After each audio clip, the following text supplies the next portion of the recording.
With Ryzen 3000, AMD delivered more cores, more performance and more value, closing the gap with Intel in benchmarks and gaming and essentially delivering a great product at a great price point. Ryzen 4000 does much the same thing but with a twist. This new product isn't a new Zen architecture or a bump to the existing desktop chips. Instead, AMD has refactored the existing Zen 2 core into a new all-in-one processor that's paired with Vega graphics.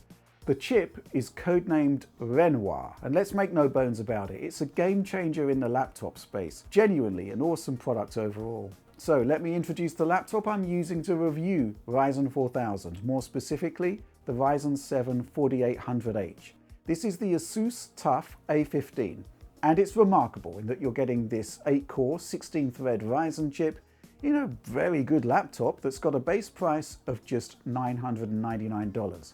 For that, you're getting a 144Hz 15.4-inch screen with adaptive sync, GTX 1660 Ti, 3200 MHz of DDR4 memory in that all-important dual-channel configuration. And the spec is complete with a 512GB SSD. Oh, and a 90 watt-hour battery. Thing is, the version that Asus sent me for review is even better in that the specification is upgraded to an RTX 2060 and you get a 1TB SSD. That adds a $300 price premium, but I would pay it. UK pricing seems to be pounds for dollars, not quite as stunning in value terms, but decent enough. So let's talk about what we're going to deliver in this review. First of all, we'll take a look at the TUF A15 and we'll see how Asus has done a great job in balancing budget with parts and materials. Then we'll zero in on the Ryzen 7 4800H itself. We'll look at some benchmarks and then we'll see how this laptop APU measures up in gaming terms against the brilliant Ryzen 7 3700X desktop processor.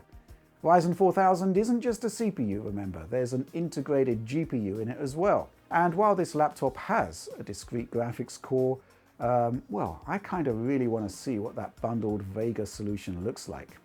Oh, and finally, the complete package, Ryzen 4000 with that RTX 2060.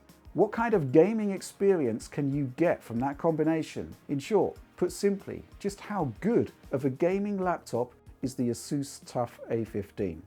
So let's have a quick once-over of the product that Asus sent us for review here. This isn't an ultra-premium notebook, but that's not its intended purpose nor its market. So yes, you do get a plastic shell all over, and you're not going to be getting super tiny bezels, though to be fair, they're hardly gigantic. It's not exactly a thin and light laptop, but neither is it hulking. The IPS screen isn't exactly going to wow you with brilliant motion handling and color reproduction, but for gaming, it's absolutely fine. And I really like this product because it's honest, it cuts corners, but it doesn't overly compromise itself where it matters as a games machine. And that extends all the way down to the keyboard and trackpad, which both work really well and feel really good. Ports-wise, it does the job as well. So on the left here, there's the power input, Ethernet. Yes, Ethernet in the laptop. Been a while since I've seen that. And yeah, we got two USB 3.2s. HDMI 2.0 is there, of course, as is USB-C with display connectivity. And yeah, that's a headset port. Flipping over to the right-hand side, well, there's another USB port, Kensington lock, and that's kind of about it. I'd have liked to have seen an SD card port, but hey. What's interesting about this is that in terms of weight, thickness, dimensions overall, obviously it's not an ultrabook, but neither is it obtrusively large. It's still a perfectly workable laptop. It's still very portable. But it's the Ryzen 4000 we're here to look at primarily, and here's how the range of Renoir chips stack up. We're looking at the H and the HS models here, which are higher power 45 watt and 35 watt parts. The lower down the stack you go, the fewer cores you get, and the slower the integrated GPU. What's interesting about the Ryzen 7 4800H in my test unit is that it's in the higher power band at 45 watt, and its turbo clock's very similar to the top-end Ryzen 9. Meanwhile, in terms of the integrated GPU, you lose one Vega compute unit and 150 MHz of frequency. Certainly on the CPU side of the equation though, you're not missing much at all, as we shall discover. But look, 8 cores, 16 threads in a laptop. This is Intel's high-end, and AMD is bringing it to the mid-range market. And this is hugely significant stuff, especially as the benchmark numbers essentially suggest that you're getting the lion's share of Ryzen 3000 desktop performance, albeit with some caveats I'll talk about shortly. Cinebench R20 seems to be the benchmark that AMD lives and dies by, and as you can see here, single core power is within a stone's throw of the Ryzen 5 3600X and not that far behind the 3700X. It's even up there with the stock i7 9700K and beats the 9600K. Multi-thread results see it surpass Ryzen 5 3600X, Ryzen 7 2700X, i7 9700K and i5 9600K. I mean, benchmark results you need to take with a grain of salt, but, you know, as an indication here, impressive stuff, highly impressive stuff. One thing to point out though is that these desktop results are actually running with faster memory, which will push up their scores a bit. And in that respect, this only makes Ryzen 4000 look even better. What I also find fascinating here is that my Ryzen 7 scores are basically on par with the Ryzen 9 results in AMD's review guide.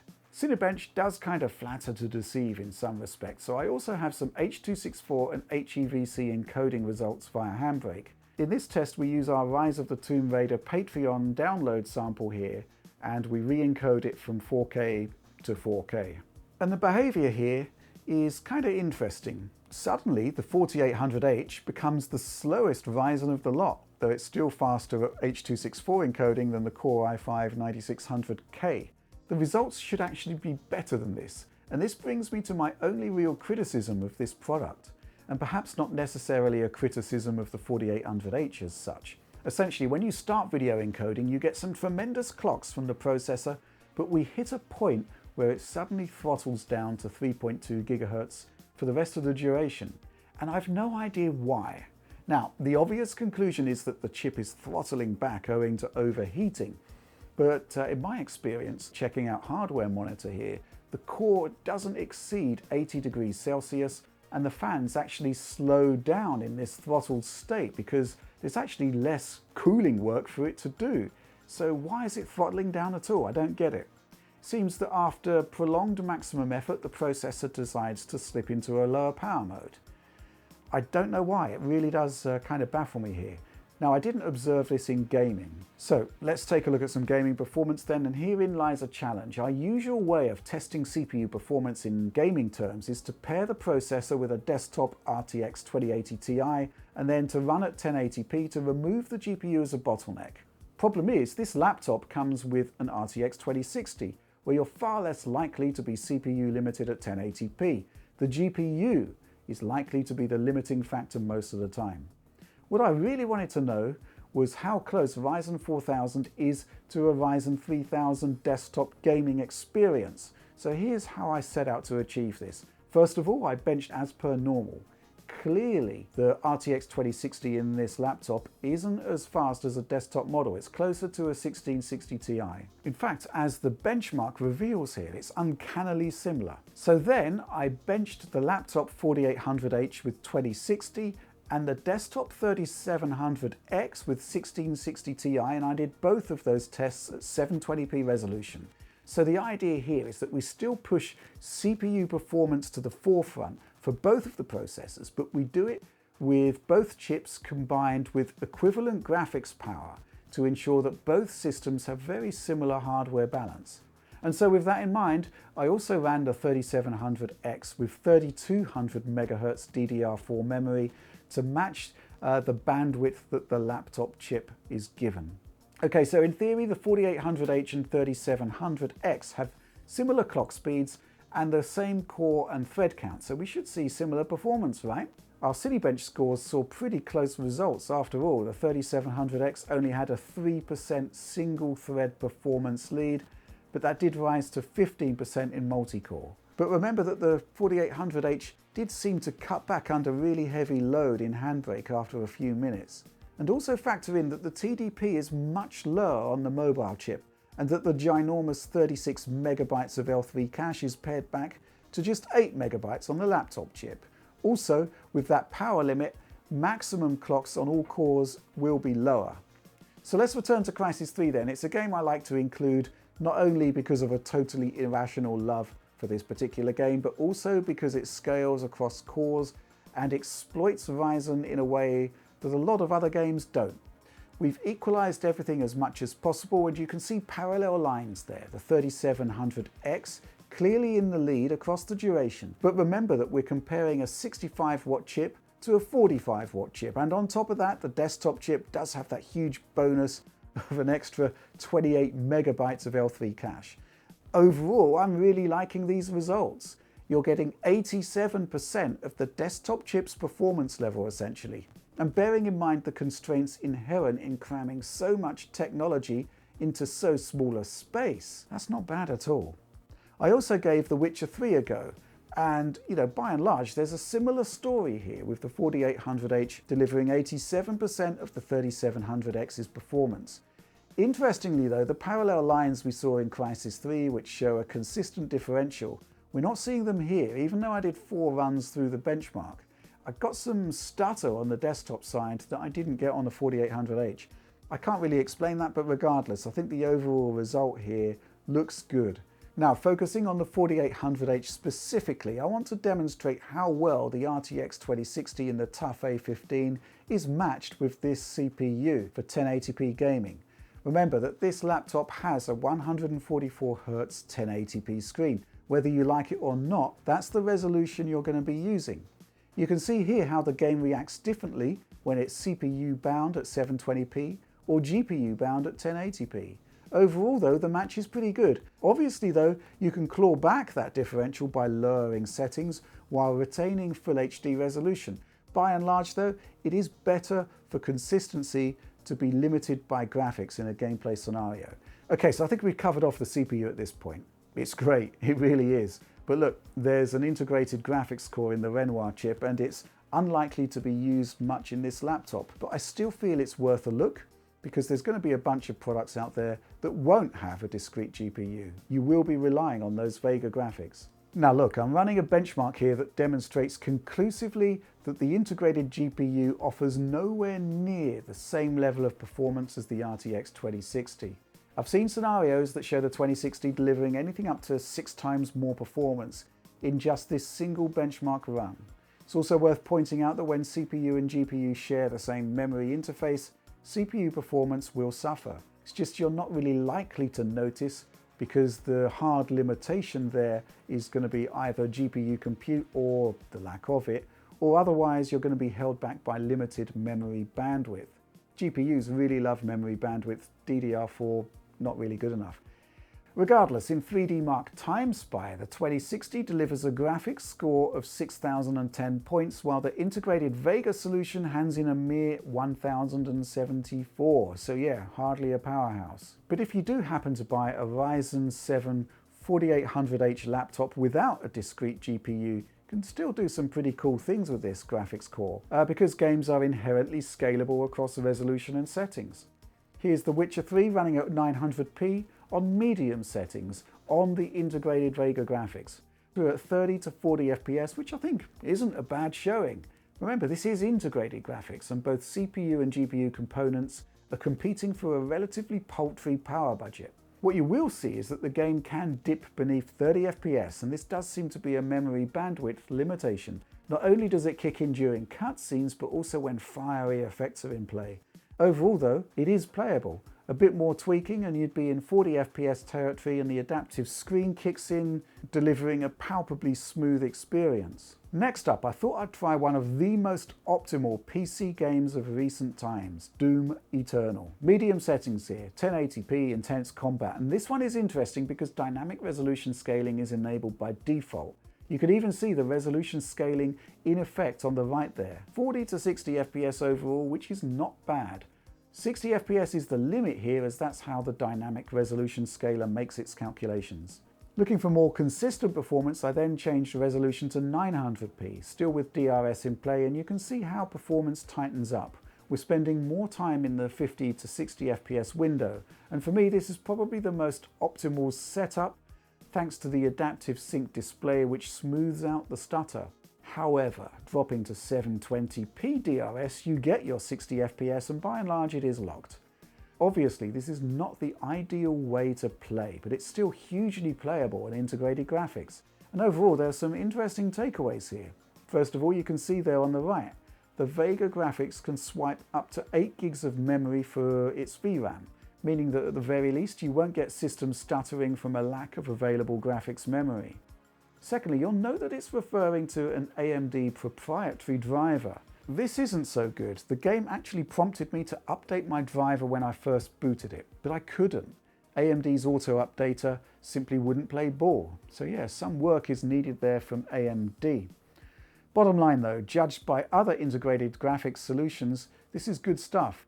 In fact, it's better than good stuff. It's pretty much class leading. But yeah, let's finish off with another integrated versus dedicated benchmark. And suffice to say, a separate GPU is really essential if you're looking for gaming at decent frame rates at 1080p on high settings. So let's round off this whole thing by looking at what this machine can deliver at its best. And well, my sense is that this TUF A15 is broadly equivalent to a desktop machine that's powered by a Ryzen 5 3600 with a GTX 1660 Ti. But obviously, being an RTX product, you get all of the RTX features enabled. So yes, you must know by now that Crysis 3 is my go-to game for getting a grip on gaming performance. It stresses GPUs, it hammers bandwidth, it will use pretty much as many CPU cores as you can throw at it. Very high settings here with high shadows and shading. Minor compromises there which I think gives you the best overall bang for the buck. And we kind of run the gamut overall here from around 80 frames per second to 120 frames per second, or rather 8 to 12 millisecond per frame. Looks great on the adaptive sync screen and shows that even with basic tuning, the Ryzen and RTX 2060 can do a really good job. But yeah, we do have an RTX GPU here, albeit the least capable RTX variant I've ever tested. But you know what? You can enjoy ray-traced features and high frame rates and good image quality with the recently released DLSS 2.0. But obviously that does require DLSS 2.0 support baked into the software. And this is where we will show Wolfenstein Youngblood.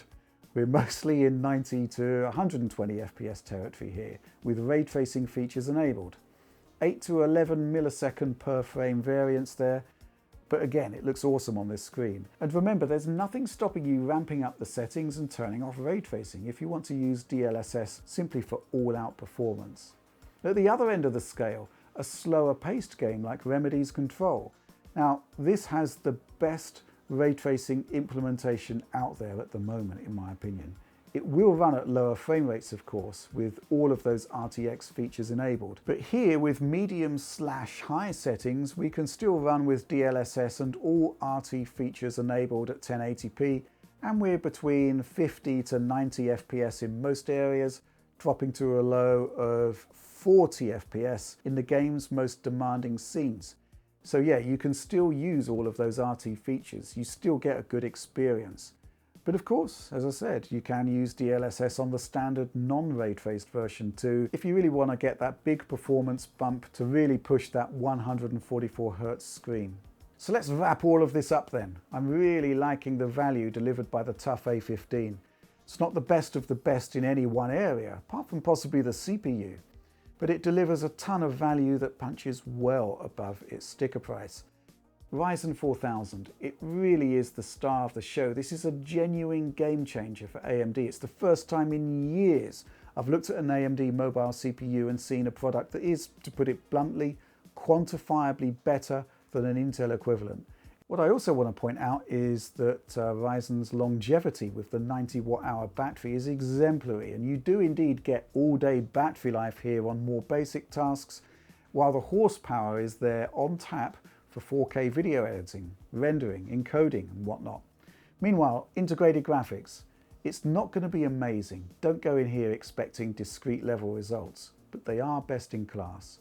Combined with RTX 2060, which is basically a desktop 1660 Ti in performance terms, but with all of those added Turing features enabled, and well, you can have a great time with this thing, especially when you have that adaptive sync display. The final point, the pricing. It's superb for what you're getting overall here. Price up a complete PC setup with, say, Ryzen 5 3600.